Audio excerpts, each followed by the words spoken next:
Stewards kept television cameras and photographers away from the front of the Kelly family's house at Mullaghmore Park as the coffin was escorted out by 4 men wearing black berets and masks. They responded to military commands in Irish before disappearing into the house shortly afterwards. The coffin, draped with the tricolour and with a beret and gloves on top, was carried through the housing estate. As the coffin was placed in the hearse, the beret and gloves were handed to Mr Kelly's wife Kathleen. The R.U.C kept a discreet distance from the cortege but closely observed the mourners as they passed the local R.U.C station. At St Patrick's Church, the tricolour was removed before Requiem Mass. A local priest, Father Brian McNeice, told the large congregation that Mr Kelly had lost his life in a most brutal way. Many questions were being asked about the events at Loughgall, and some leaders of the community had been gloating over what had happened, he said.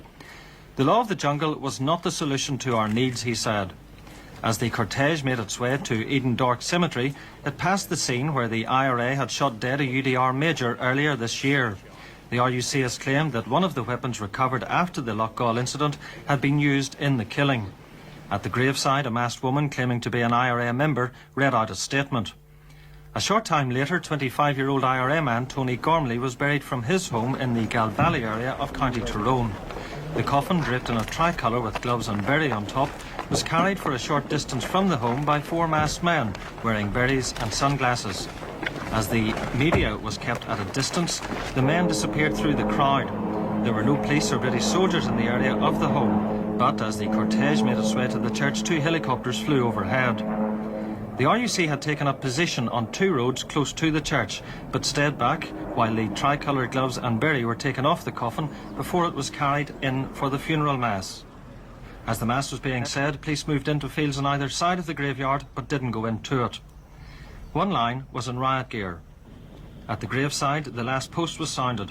Sinn Féin President Gerry Adams claimed that what had happened at Loughgall had been cleared at the highest level of the British administration. He also said that Mrs Thatcher and Northern Secretary Tom King will be sorry in their time that Loughgall ever happened. Earlier, the funeral took place of Anthony Hughes, the innocent civilian shot dead in Loughgall. He and his brother, who's still critically ill, were driving through the village when caught up in the incident. At the Requiem Mass in St Joseph's Church in Caledon, County Armagh, hundreds of mourners heard Father Bernard Bagley describe Anthony Hughes' death as terribly tragic and sad. Mr Hughes, he said, was a good husband and father. He was non-political and had died because he was in the wrong place at the wrong time.